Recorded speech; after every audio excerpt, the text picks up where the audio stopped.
something incredible. We could see us, it won't be the first time there's been shocks and there's been upset happen here. But if someone's gonna do it, someone like Dustin Poirier. Beating Khamzat, that earns you a spot at light heavy. That earns you a spot because then, if you look at it, the greats, the boogeyman, everybody seems to be scared of in Khamzat.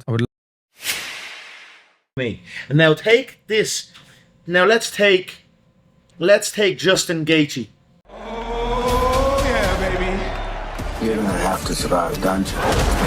Let's get it on. I'm ready today, tomorrow. Once I step in there, my journey in the UFC is so quick. I ain't intimidated by nobody.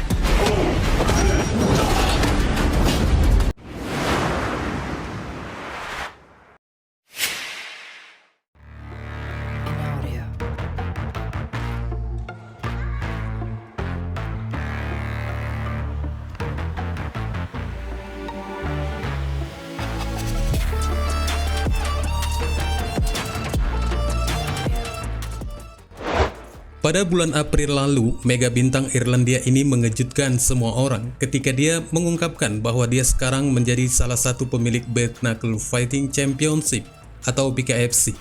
Salah satu merek dengan pertumbuhan tercepat di semua olahraga tarung. Membawa namanya ke dunia seni bela diri campuran yang tengah ramai penggemarnya. Tidak ada yang tahu apa yang bisa terjadi atau siapa yang bisa muncul di dalam lingkaran persegi tersebut.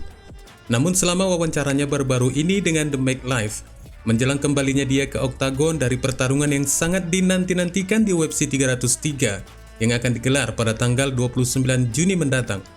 Mantan juara dua divisi tersebut menyarankan bahwa BKFC dapat memberikan kehidupan baru bagi para petarung MMA yang mencari perubahan kecepatan. Selama perbincangannya, Demetrius meyakinkan bahwa perpindahan dari cage ke ring bagi mantan gelar BMF Justin Gaethje akan menjadi pemandangan yang sangat menarik untuk dilihat. In the space, we've got the UFC as the premier mixed martial arts organization, and the rest of them aren't really anything, right? Let's be real. The rest of them, their best events are past fighters of the UFC, maybe fighting each other or maybe fighting someone on the, someone in the mid-level. It doesn't really generate mega buzz for me or for the fans, judging by the numbers.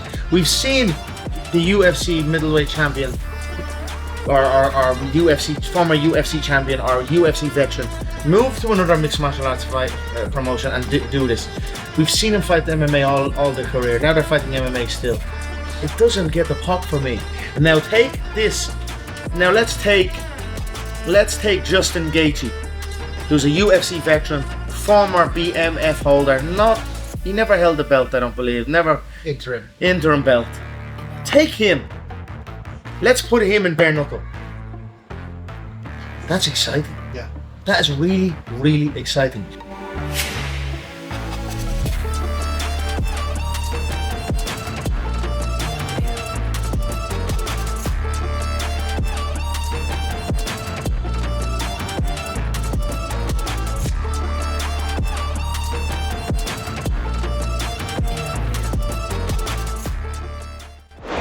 Juara kelas menengah saat ini Jesus du Plessis ternyata memiliki niat lain untuk mencoba mengikuti jejak Alex Pereira naik ke divisi kelas berat ringan.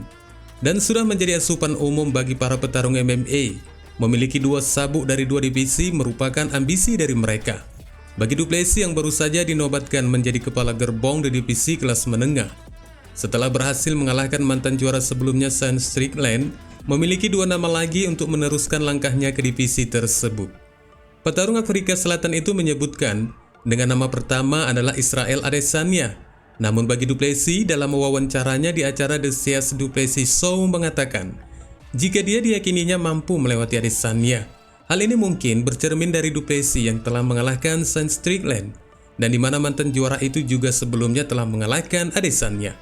Namun bagi sang juara divisi kelas menengah itu, satu nama lainnya yang menjadi target utamanya adalah Khamzat Chimaev. Menurutnya, mengalahkan Khamzat merupakan langkah yang memudahkannya menuju divisi kelas berat ringan.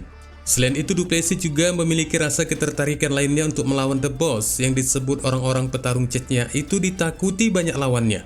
Dan itulah mengapa baginya, melawan Khamzat merupakan satu pencapaian terakhirnya untuk melangkah naik divisi seperti yang dijelaskannya berikut ini. that double champ status, 100%. It's something that but also I'm not somebody that says, okay, now I want to fight for the, it's the smarter thing to do money-wise.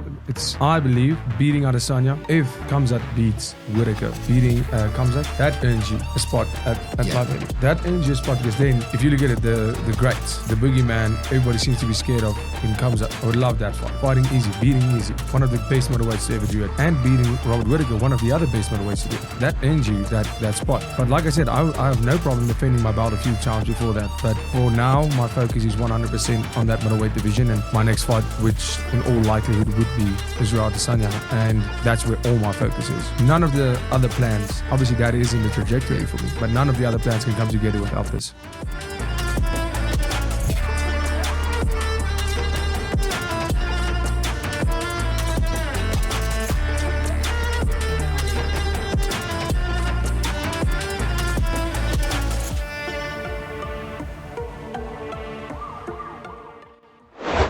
Sejak Dustin Poirier diumumkan akan menghadapi Islam Makhachev di UFC 302, pokok pembicaraan utama adalah apakah The Diamond akan tampil berbeda dibandingkan saat dia menghadapi teman sekaligus pelatih Makhachev, Khabib Nurmagomedov pada tahun 2019 yang lalu.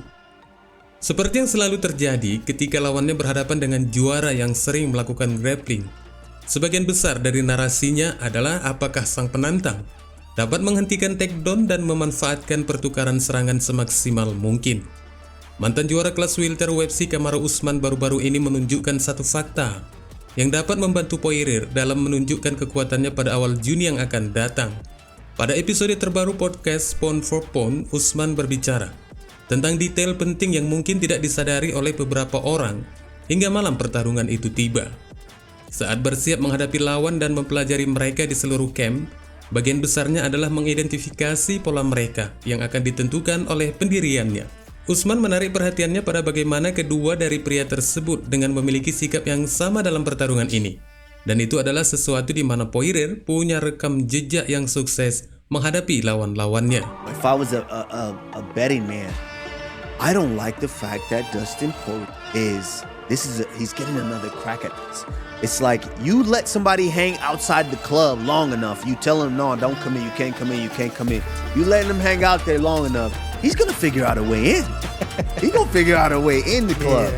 And I think giving him these opportunities, especially like that, he's just there. He went and got a good performance, and by stroke of luck, hey, jump in, fight for the title.